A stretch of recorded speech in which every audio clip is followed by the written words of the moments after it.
or when we are emotionally not in a good place. For example, when, let's just say, that's why you have a lot of cults who hide as addiction programs, or a lot of cults who hide as centers for helping women who are mentally abused, because those cults find women and victims who are in emotionally low places. When a guy is in an emotionally low place, he might fall in love with you a lot quicker than if he was in a good place, than if he was busy. But if you meet a guy who is emotionally low, maybe his ex broke up with him, maybe he's still not over his ex, maybe his mom died, maybe he's at a rock bottom emotionally, and then he meets you and he kind of likes you, most likely him liking you could create a lifetime obsession for him.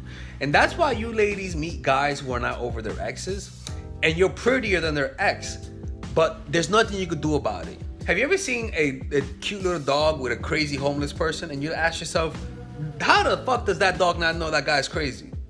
Does he see the kind of owner that he has? He does see the kind of owner that he has, but he doesn't care. He has an emotional attachment. The owner maybe helped him when he was in a low moment. So the guy's emotional state has a big factor. So if he's out there fucking women 24/7, he has a lot of options, there's nothing that you could do that will get him. The only thing that will is a perfect fucking match. When I say a perfect fucking match, I mean you guys are so perfect for each other that he just doesn't care. Like, he just feels that connection between the two. That's happened to me, where I met a woman and I was in a very depressed state, and I fell in love with her. And I can promise you I would not falling in love if I was in a better place in my life. But I was not in a good place, and I fell in love with her.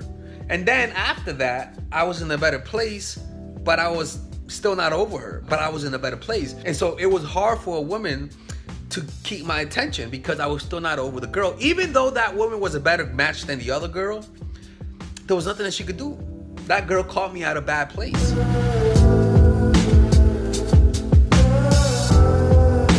The next thing is how you feel, your emotional life. Because the guy could be ready for a relationship. The guy could be in a place that he's open. Or heck, maybe something tragic happened in his life where he needs a woman to make him feel happy.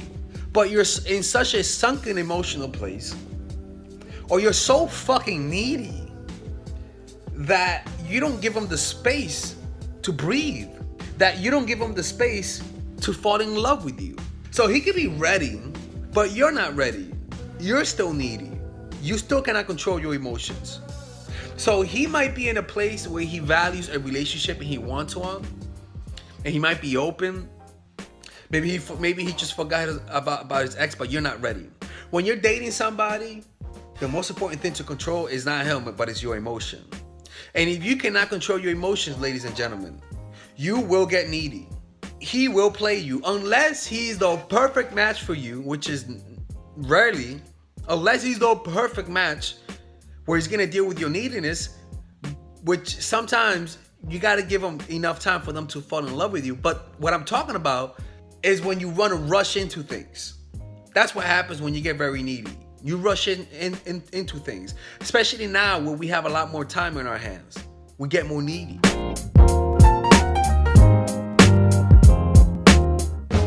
Does he sense that there are other guys in your life? Do you give him the impression that he's the only guy? You see, when you give the impression to a guy that he's the only guy, you're missing out on an opportunity to create competition. You're missing out on an opportunity to put him in a sexually competitive state. It's very important to put a guy in a sexually competitive state. If you don't know how to put a guy in a sexually competitive state, he's always going to take you for granted in one way or another. And the way that you put a guy in a sexually competitive state is very simple. Just talking about other guys. Just talking about how Tyrone is such a good gym instructor.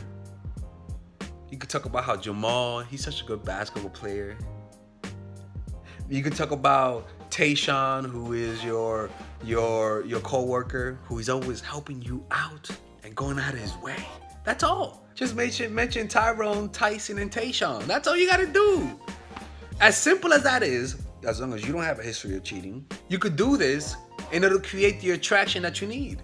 As long as you guys are not cheating on each other, This is okay because he has no history where he could think of you cheating where this is a negative. So as long as you don't have a history of cheating, you could do this and it'll create the right amount of jealousy that it'll create an obsession. But if he doesn't feel the presence of other guys, sure, he trusts you, but he takes you for granted. But by him feeling the other presence of other men in your life by simply having a wide social circle or doing things where he knows there are guys, or from time to time just talking about your co-workers, from time to time in a positive light, that's all you need to do. Ladies, it's very simple because he might like you, but if he doesn't feel the presence of other guys, it's not gonna turn into obsession. Trust me. When you just start bringing guys into the equation, not to the bedroom, but into the equation, by just subtly mentioning about them, it'll create that kind of jealousy. He won't tell you, but you'll notice he becomes more obsessed. Because if it works on you ladies, the jealousy game, it also works on us even better. All right, ladies, this is Alex from Mindful Attraction. Come to the seminar that I'm going to be having. Check out our Patreon.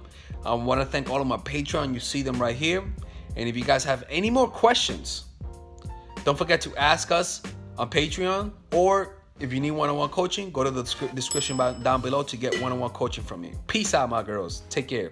Alexians. All right, ladies and gentlemen, if you guys ever want to learn how to use your feminine energy to influence people, learn how to use your masculine energy to become more assertive, and also learn how to blend both energies to improve your dating life, your spiritual life, honestly, your relationship life, your family life, your career life, this is the course for you. If I had to make a course for my nieces, I have two nieces, one is 19 and one is 15.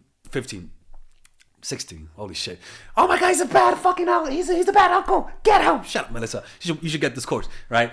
And this is the course that I will make for them. So, for example, watch the curriculum, right? In the first week, we're going to be showing you how to establish a strong masculine foundation without letting it hurt your feminine energy. This masculine foundation is a source of who you are, right? It's your bodyguard. Without this, whatever feminine energy you create will be destroyed by the outside, because your masculine is your shield. So we'll talk about goal setting. We'll talk about how to develop a serious attitude. We're going to be talking about how to use more logic, how to use more goal-oriented behavior. It's more how to be a man. Now the next one is how to embrace the feminine energy, right? This one will teach you about how to minimize excessive masculine traits, developing self-awareness, healing abundant feminine energy, regulating your emotion, mastering voice qualities and facial expressions, surrendering control, and allowing pain to be felt. This is honestly, this will supercharge, like Kaioken, your masculine energy. After that, we have femininity in the workplace and how to be feminine in the workplace without letting people take advantage of you, and the nuances of how women of power should behave versus women who are subordinates in the workplace, and even the dress code. This is based on psychology, people. It's kind of insane. I'm actually excited about this one. The next week, we talk about navigating the labyrinth of male and female friendship. And this, a lot of women find confusing, so we talk about that. And how to identify envious friends, how to identify the good friends, how to keep male friends, and how to keep female friends. Week 5, we talk about how to release the burden of the past and stop and destroy mental projections. This is actually really powerful. And then week 6, we talk about how to increase your observational power so that you can read people better.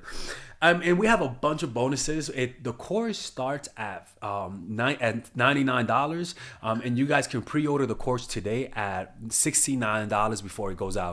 If you're watching this, most likely I'm in the meditation retreat, so most likely I will be praying for all of you guys. And just click on the description down below of the video. Right there, you'll see it, and you can pre-order that course. It's gonna be out by the end of next month or the beginning of February of March. One of the two, people, because I have a 10-day retreat to do, and I want to finish the course after the retreat, because I think the ideas are gonna be so much better. All right, man. I'll see you guys later. Pre-order, man. I'm closing the channel.